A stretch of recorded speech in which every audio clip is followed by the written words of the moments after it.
Have you ever felt that God seems silent even when you keep praying? And do you find it hard to trust when God takes away the feelings of peace or joy?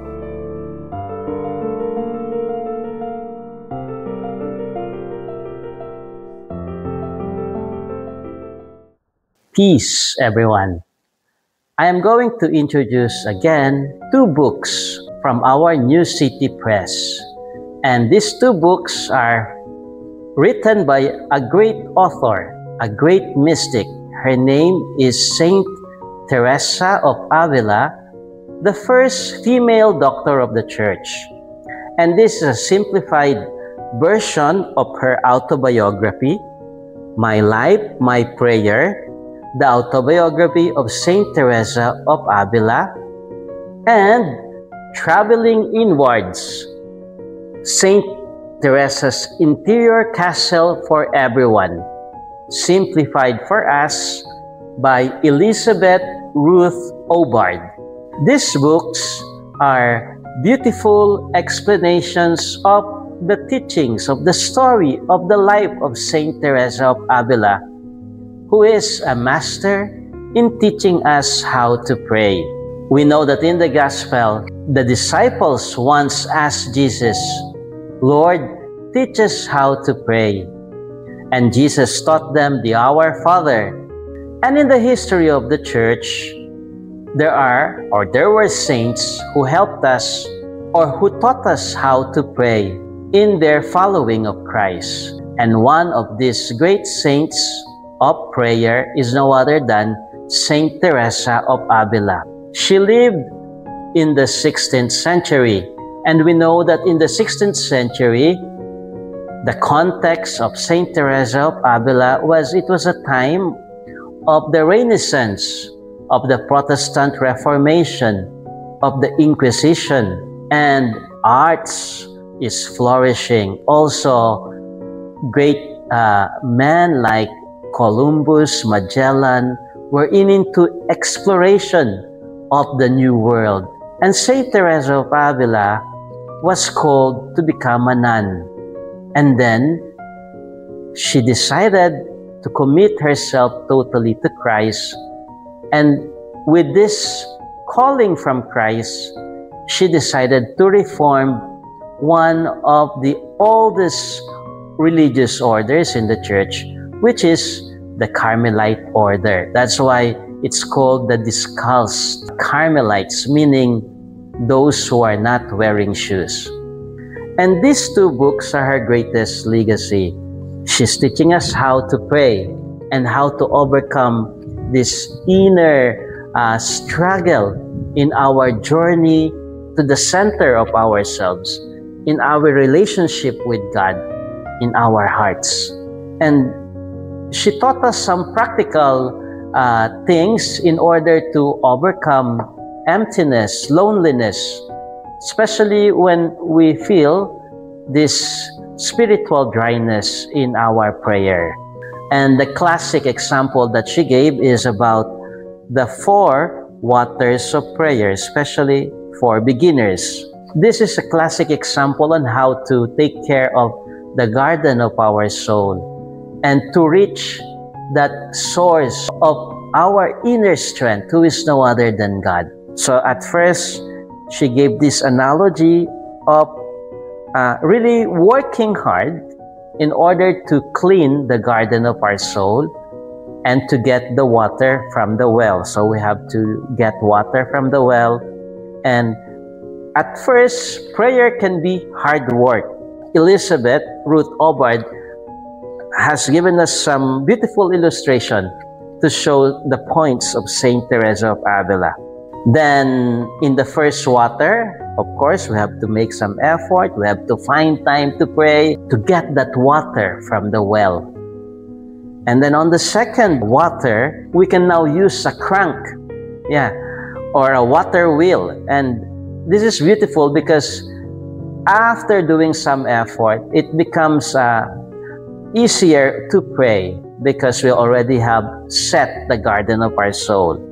And then there is the third water, which is the irrigation, the water flow from the irrigation, from the river or from the spring, and the fourth water, wherein we are in union with God.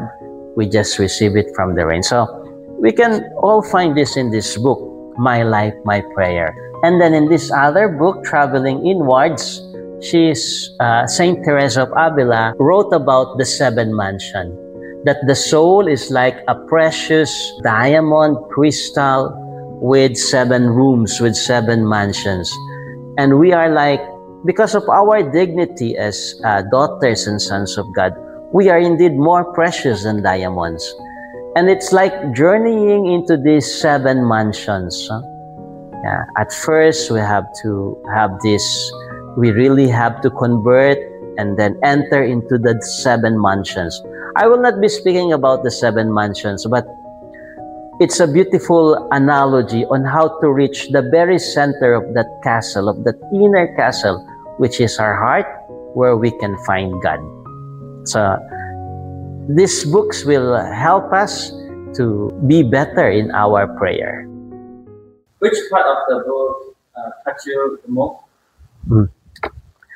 This book, especially on the 4th mansion, the prayer of quiet, because there, in the prayer of quiet, we receive some consolations. It's a stage in prayer wherein we are closer to God, to the center of the castle, and we experience some consolation in our union with God. But we should not be so confident. We should be humble and also not to remain complacent in our prayer. We still have to really trust God.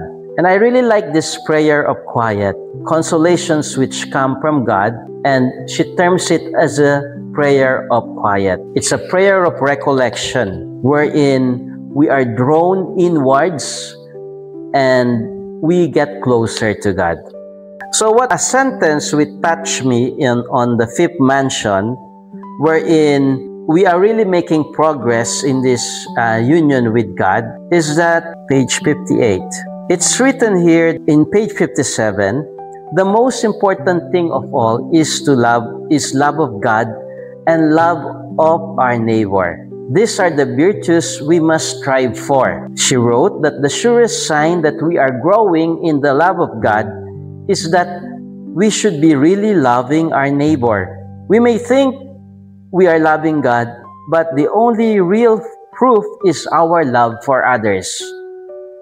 As this pleases God the most, God will be sure to grant us a greater love for Him also in the process, for love of God and love of neighbor have one and the same root, God. So I was quite struck with that even in this union with God, it's important that we have a good relationship also with our brothers and sisters. So that's one of the things that struck me in this. Do you have any experience of loss? And how does the book help you when you are feeling lost in faith?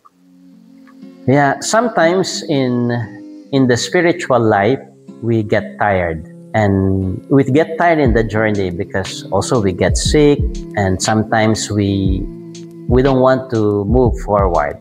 But Saint Teresa of Avila teaches us not to move backward, but to always go forward and to start again. And if we fail, we have to accept it, and then we have to start again. We can always start from the first room, the first mansion in this union with God, and then we go to the 2nd room, 3rd room, 4th room, up to the very heart of the castle, which is this union with God. So what is important is that we start again. And sometimes we will fall back because of our weaknesses, of our sins, but what is important is we start again. Do you think everyone can experience this in a journey?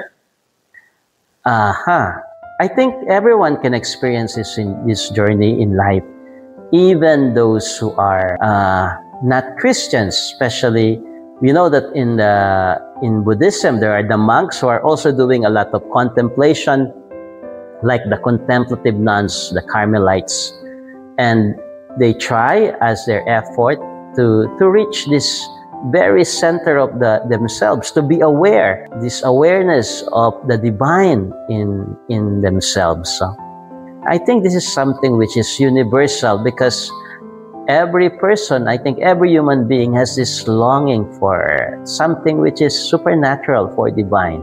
For us, it is this union with God, with Jesus. Yeah, and yeah, I think everybody can experience this, especially for those who are struggling and sometimes they see themselves that they are not improving in their spiritual life. Saint Teresa of Avila is a good guide, because she herself has experienced this thing. She was a worldly woman, and then she became a nun, and then in the convent she has to overcome many of her limitations. Sometimes she became proud, sometimes she got angry, and sometimes she was also persecuted because of the good things that she was doing. Then she got sick. So all these things, this is part of this journey towards the very center in our heart, which is no other than God. I hope you can grab a copy of these two books. This is an easy primer on explanation on the works of Saint Teresa of Avila, whom these works, the writings of Saint Teresa of Avila is so relevant. They are so relevant this time because we have so many confusions, and sometimes we are so distracted. Saint Teresa of Avila will help us to focus on what is essential in life, which is our relationship with God and with each other. Yeah. Also, what else? It's hard to explain. Then also in Mansion 5, Mamma Mia, what am I saying? People cannot relate to this.